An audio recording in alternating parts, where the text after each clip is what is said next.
오늘 말씀은 사무엘상 10장 전체 말씀인데요. 1절에서 12절까지만 읽도록 하겠습니다. 이에 사무엘이 기름병을 가져다가 사울의 머리에 붓고 입맞추며 이르되 여호와께서 내게 기름을 부으사 그의 기업의 지도자로 삼지 아니하셨느냐. 네가 오늘 나를 떠나가다가 베냐민 경계 셀사에 있는 나엘의 묘실 곁에서 두 사람을 만나리니 그들의 내게 이르기를 네가 찾으러 갔던 암나기들을 찾은지라. 네 아버지가 암나기들의 염려는 놓았으나 너희로 말미암아 걱정하여 이르되 내 아들을 위하여 어찌하리요 하더라 할 것이요. 네가 거기서 더 나아가서 다볼 상수리 나무에 이르면 거기서 하나님을 배우려고 베델로 올라가는 세 사람을 만나리니 한 사람은 염소 새끼 셋을 이끌었고 한 사람은 떡 세 덩이를 가졌고 한 사람은 포도주 한 가죽 부대를 가진 자라. 그들이 내게 문안하고 떡 두 덩이를 주겠고 너는 그의 손에서 받으리라. 그 후에 네가 하나님의 산에 이르리니 그곳에는 블레셋 사람들의 영문이 있느니라. 네가 그리로 가서 그 성읍으로 들어갈 때에 선지자의 무리가 산당에서부터 비파와 소고와 저와 수금을 앞세우고 예언하며 내려오는 모습을 만날 것이요. 내게는 여호와의 영이 크게 임하리니 너도 그들과 함께 예언을 하고 변하여 새 사람이 되리라. 이 징조가 내게 임하거든 너는 기회를 따라 행하라. 하나님이 너와 함께 하시느니라. 너는 나보다 앞서 길갈로 내려가라. 내가 내게로 내려가서 번제와 화목제로 드리리니 내가 내게 가서 내가 행할 것을 가르칠 때까지 7일 동안 기다리라. 그가 사무엘에게서 떠나려고 몸을 돌이킬 때에 하나님이 새 마음을 주셨고 그날 징조도 다 응하니라.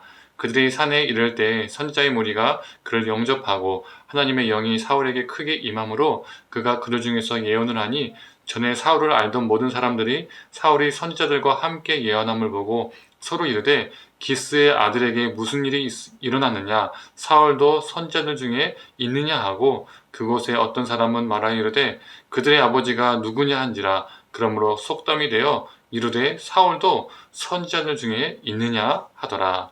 아멘. 오늘 아침 묵상을 들으신 우리 모든 성도님들에게 하나님의 은혜가 있기를 간절히 소망합니다. 어제 아침 묵상 말씀을 기억하시나요? 사울이 왕이 된 것은 사울이 겸손했고 순종했고 책임감이 강했기 때문이다, 이렇게 우리가 많이 생각하고 해석이 된다고 했었죠. 그러나 실제로 사울은 하나님과 상당히 무관한 삶을 살았다고 언급을 했었습니다. 오늘 본문도 사울이 하나님과 매우 무관했던 사람임을 입증해주는 구절들이 나옵니다. 오늘 본문은 사무엘이 사울의 머리에 기름을 붓고 축복하는 장면이 나옵니다. 이스라엘의 지도자로서 세움을 받은 것이죠. 사무엘은 사울에게 집으로 돌아가는 길에 세 번의 만남이, 즉 세 번의 징조가 있을 것이다 라고 말을 해줍니다. 첫 번째 만남은 나귀를 찾았다는 소식을 전하는 두 사람과의 만남을 얘기하죠. 두 번째 만남은 음식을 전해주는 세 사람과의 만남을 말해줍니다. 마지막으로 이 세 번째 만남은 선지자들과의 만남이었습니다. 그런데 이 세 번째 만남인 선지자들과의 만남에서 사울이 갑자기 예언을 하기 시작합니다. 이 예언을 하는 사울을 보고 이전부터 사울을 알고 있었던 사람들이, 모든 사람들이 이런 말을 하죠. 사울도 선지자들 중에 있느냐? 이게 무슨 의미일까요? 사울이 선지자 중에 있는지 없는지 이것을 정말 몰라서 묻는 질문일까요? 심지어 사울도 선지자들 중에 있느냐, 이 말이 이스라엘의 속담까지 되었습니다. 12절을 표준 세번역과 공동번역으로 한번 읽어보겠습니다.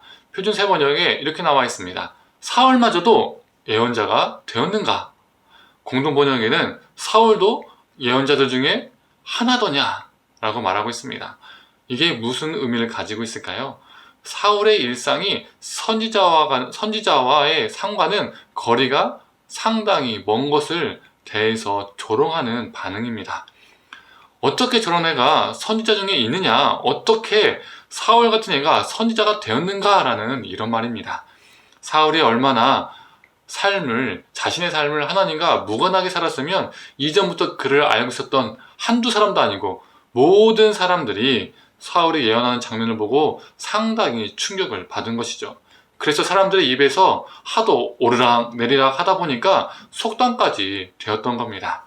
아마도 이 속담은 매우 어이없고 당황스럽고 황당할 때 쓰이는 속담이 되었을 겁니다. 그런데 우리가 주목해야 할 구절들이 있습니다. 사울에게 사무엘이 했던 말입니다. 6절입니다. 내게는 여호와의 영이 크게 임하리니 너도 그들과 함께 예언을 하고 변하여 새 사람이 되리라.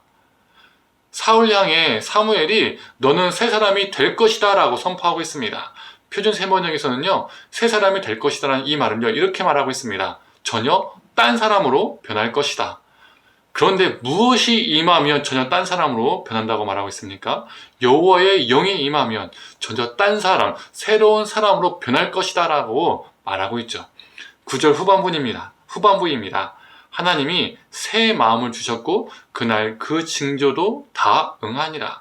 사울은 하나님과 상당히 무관한 삶을 살았고, 그래서 그는 이스라엘 최고 지도자인 사무엘이 누군지도 몰랐던 사람이었습니다. 그랬던 그가 여호와의 영이 임하니 하나님께서 사울 가운데 역사하시니 그가 새 마음을 얻었고 전혀 딴 사람이 되었습니다. 이사야 61장 1절에서 2절의 말씀입니다. 주 여호와의 영이 내게 내리셨으니 이는 여호와께서 내게 기름을 부으사 가난한 자에게 아름다운 소식을 전하게 하려 하심이라. 나를 보내사 마음이 상한 자를 고치며 포로된 자에게 자유를, 갇힌 자에게 노임을 선포하며 여호와의 은혜의 해와 우리 하나님의 보복의 날을 선포하여 모든 슬픈 자를 위로하되.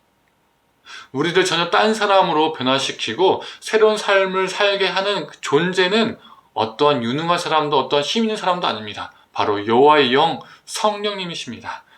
예수님께서도 이 이사야 61장 말씀을 인용하시면서 자신의 공생의 사역을 시작하셨습니다. 성령님이 우리 삶을 붙드시기를 간절히 소망합니다. 성령님이 우리를 매 순간 변화시키시고 그 성령님의 이끄심에 우리의 삶을 내어드리기를 원합니다. 사랑하는 성도님들, 성령 받은 존재는 성령님의 이끄심에 순종하는 존재들입니다. 우리가 그렇지 않으면 지금은 변화받았지만 나중에 악한 권세에 사로잡혀 살아가는 사울처럼 될 수 있는 가능성이 있습니다. 여호와의 영이 임하여 새로운 사람이 된 우리를 통해 가난한 자에게 복음이 전해지고 포로된 자가 자유롭게 되고 눈먼 자가 다시 보게 되는 역사가, 즉 생명의 역사가 일어나기를 간절히 소망합니다. 성령님의 사람, 성령에게 이끄심을 받는 사람, 그래서 생명을 경험하고 그 생명의 역사가 우리 삶 가운데 가득 찬 오늘 하루 또 우리 삶이 되기를 간절히 축원합니다. 함께 기도하겠습니다. 하나님과 참으로 어찌 보면 무관하게 살았던 사울이, 그래서 애언을 할 때 많은 사람들이 그 모습을 놀라고 또 조롱하는 반응이 있었지만, 그가 여호와의 영이 임하니, 성령이 임하니 예언을 하게 되고 전혀 딴 사람으로 변화된 것을 보았습니다.